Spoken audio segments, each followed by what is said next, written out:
আজকে আলোচনা করব আমাদের কেন আউটিংয়ে যাওয়া উচিত, আমাদের কেন ঘুরতে যাওয়া উচিত সেই বিষয়ে। আমরা সারা দিন রাত কাজ করে চলেছি, রোবোটিক একটা লাইফস্টাইল লিড করছি। হ্যাঁ, আমাদের চারিদিকে হয়তো আজকের দিনে প্রচুর অ্যাডভান্টেজ চলে এসছে, ডিফারেন্ট গৃহিণীদের জন্য প্রচুর অ্যাডভান্টেজ, অ্যান্ড যারা অফিস ওয়ার্ক করছেন তাদের জন্য প্রচুর অ্যাডভান্টেজ। যেরকম আগে হিসাবপত্র রাখা হতো খাতা কলমে, সেখানে চলে এসছে কম্পিউটার।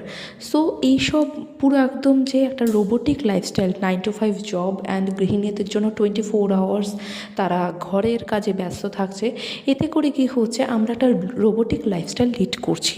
সো এখানে থেকে অনেকেই কিন্তু একটা ডিপ্রেসড ফিল করে, মাঝে মাঝে পরিস্থিতিতে অনেকেই নিজের জীবনের মূল্যটা হারিয়ে ফেলেন।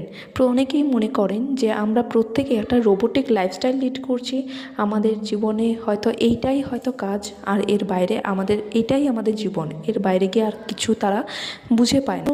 বলা হয় যে বছরে একবার হলেও আউটিংয়ে যান, ঘুরতে যান বলতে কোনো একটা জায়গায় যান যেখানে শুধুমাত্র প্রকৃতির টাচে থাকবেন, যেখানে শুধুমাত্র প্রকৃতির যে সৌন্দর্য সেইটা অনুভব করবেন। তাহলে দেখবেন এই রোবোটিক লাইফস্টাইল থেকে যখন আপনি বাইরে কোথাও ঘুরতে যাওয়া মানে রিফ্রেশমেন্ট। আপনি আপনার ব্রেনকে এতদিন অবধি একটা রোবোটিক লাইফস্টাইলের মধ্যে ট্রিট করেছেন, যার কারণে সে ডিপ্রেসড হয়ে গেছে, যার কারণে তার কাছে আর কোনো ওয়ে থাকছে না যে আপনাকে নতুন কোনো ওয়ে দেখাবে।